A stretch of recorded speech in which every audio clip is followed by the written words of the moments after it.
This is Gene Lance on the Workers Beat Extra. I made this recording I made this slideshow for the College of Complexes, which is a progressive forum in Dallas, Texas, on January 15th. But the story begins on January 6th when fascists invaded the capital of the United States. Everyone was shocked, but they shouldn't have been so shocked because they knew that there was a fascist movement in the United States and that it had very big friends in very high places. Sinclair Lewis was a Californian, I believe, and this quote has outlived him. He also wrote some really good books and is an interesting person in his own way. But this particular quote is why people remember Sinclair Lewis. He said that America's fascism will be distinctive. It won't be like Germany's. It will be wrapped in the flag and carrying a cross. And that's what you have seen recently in the American fascist movement.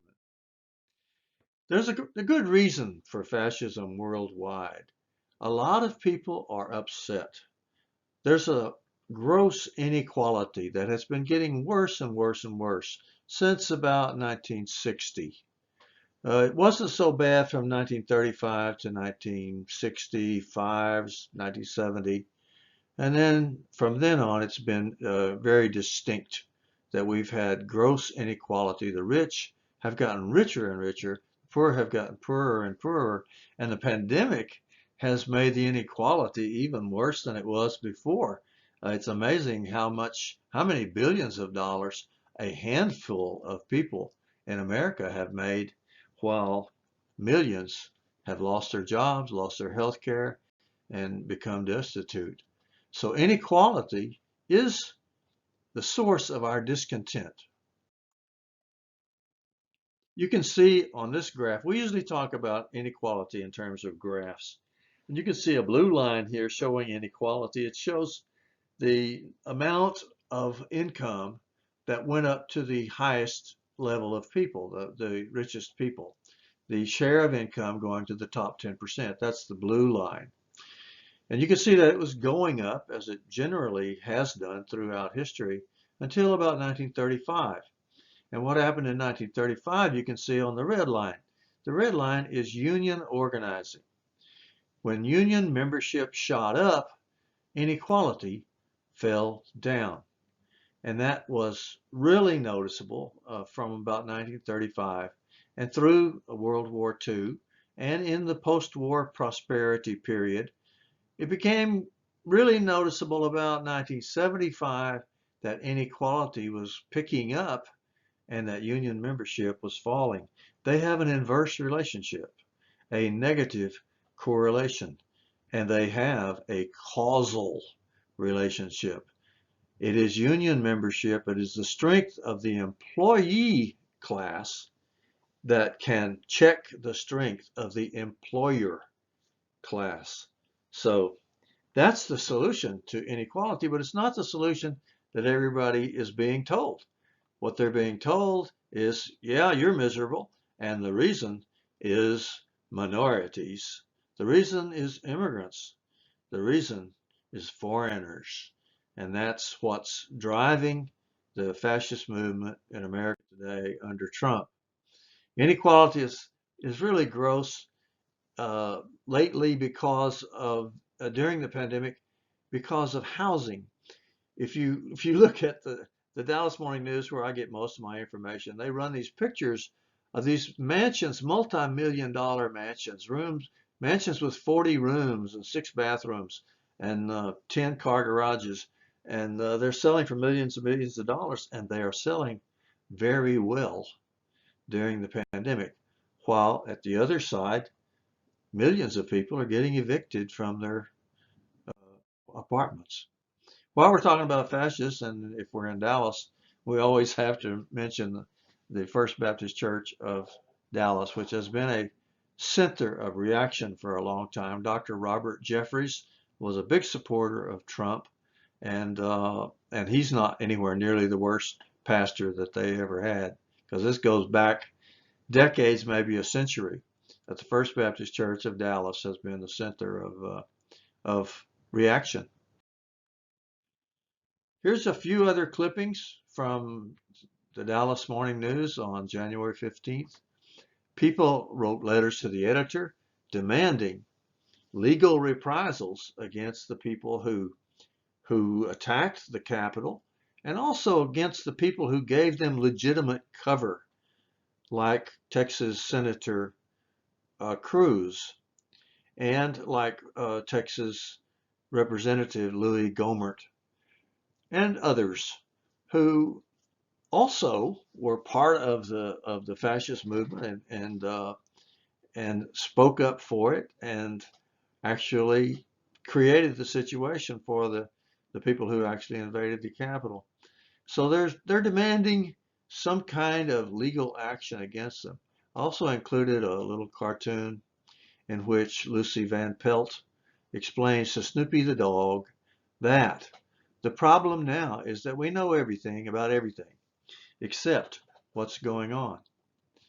And I think that's true. And that's why I put this together, because we should have a better understanding of what's causing the situation we're in, and also some idea about what to do about it.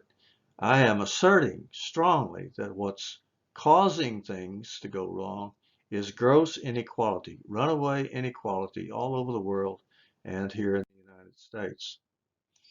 Now, some people are blaming these things on racism in general, and especially on racist mobs. They're saying, well, these people are racist and that's why they did what they did. Or they're saying that they developed a mob mentality and that's why they did what they did.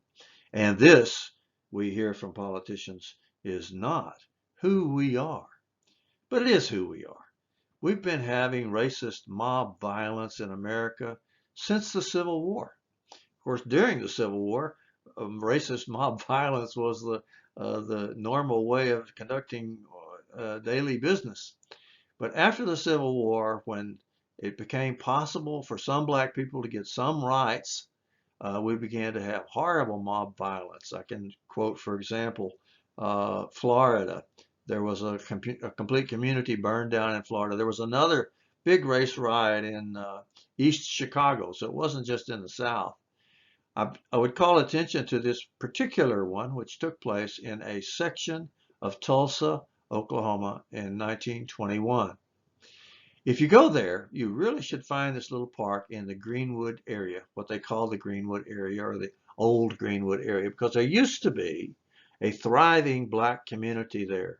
It was called the Black Wall Street because compared to blacks in the rest of the South, they were relatively prosperous there. They had a couple of banks and they were doing okay.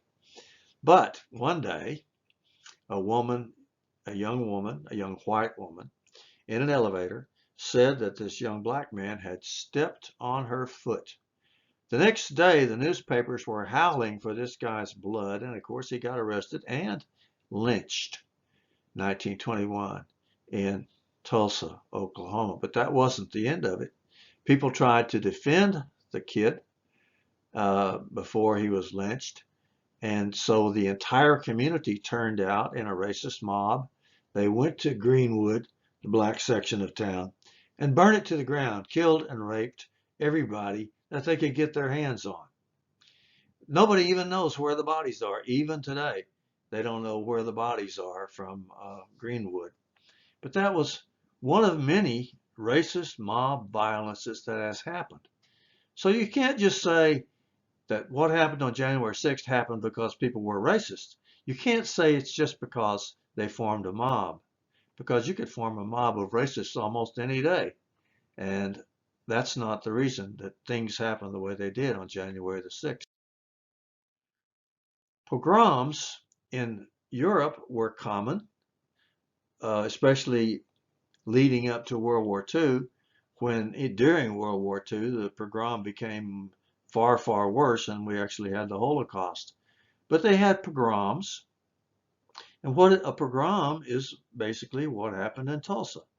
A certain community, more or less, gets wiped out by mob violence.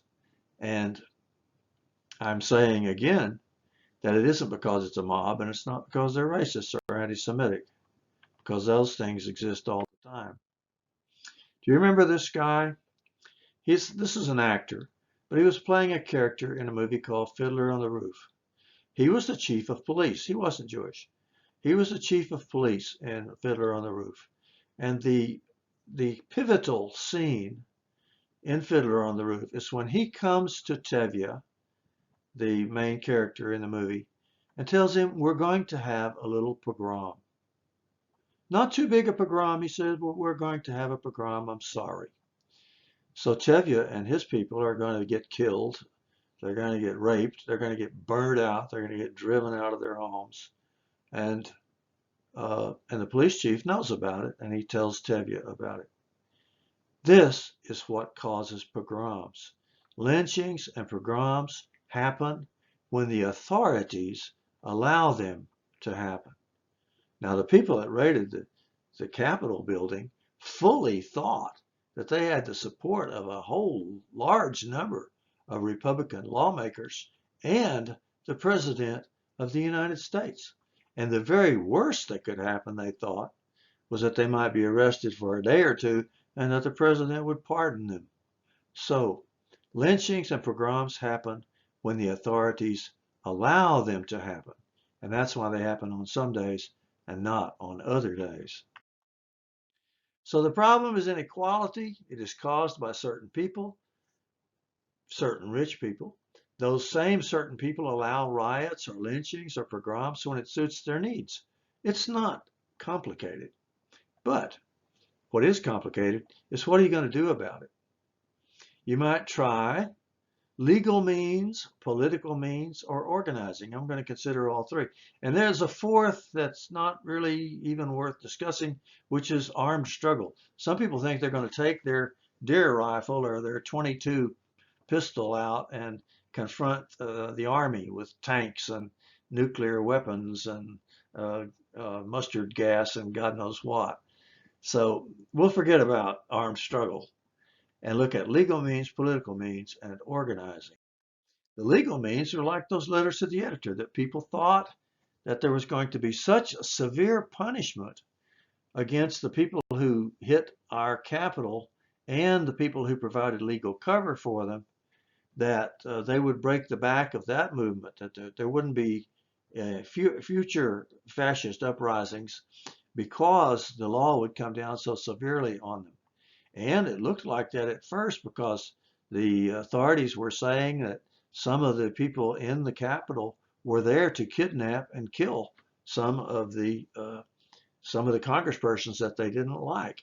And in fact, some of them had bombs and some of them had plastic zip ties, which is what you use for handcuffs if you're trying to abduct someone. But by January the 15th, we had a headline in the Dallas Morning News saying, well, they weren't there to kidnap or kill. The bombs and the zip ties, I guess the people would say that they were just coincidentally there and part of the mob. One of the first person arrested in North Texas, where I live, was Larry Rendell Brock from Fort Worth. He was carrying those zip ties, and when they got him, he said, "Oh, those, I just found those, and I was going to give them to the police as soon as I saw a policeman."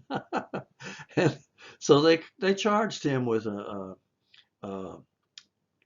almost nothing, charged him with disorderly conduct, I think, and let him out. He didn't even spend a week in jail. And on January 15th, in the newspaper, they said that a woman named Jennifer Lee Ryan of a town near Dallas had been arrested that day and charged with some misdemeanors and sent home. She didn't even spend one day in jail. So if we thought that the law was going to come down really strongly against the people who broke into our Capitol building with bombs and zip ties and weapons, it hasn't happened so far. Now, it may happen later on, but it hasn't happened so far. One legal remedy that's being proposed that I particularly dislike is this one. This was a lead article, a lead editorial in the Dallas Morning News, calling for the government to extend its influence over social media. Because it's true that the rascals that broke into the Capitol organized on social media. So their solution is to not shut down social media, but to to tame it, to let the government have control over it. And I think that would be a terrible mistake. If it's true that the people organized on social media, and I think it is true, then the authorities knew about it. And the authorities could have done something. The problem was not social media. The problem was the authorities. And so I don't think that censorship is much of a solution, but it is being proposed, and that's more likely to happen than others. Now we turn to the question of whether or not you can solve these problems politically. And a lot of people would say what you have to do is shift your more people to the Democratic Party, get the Democrats in office.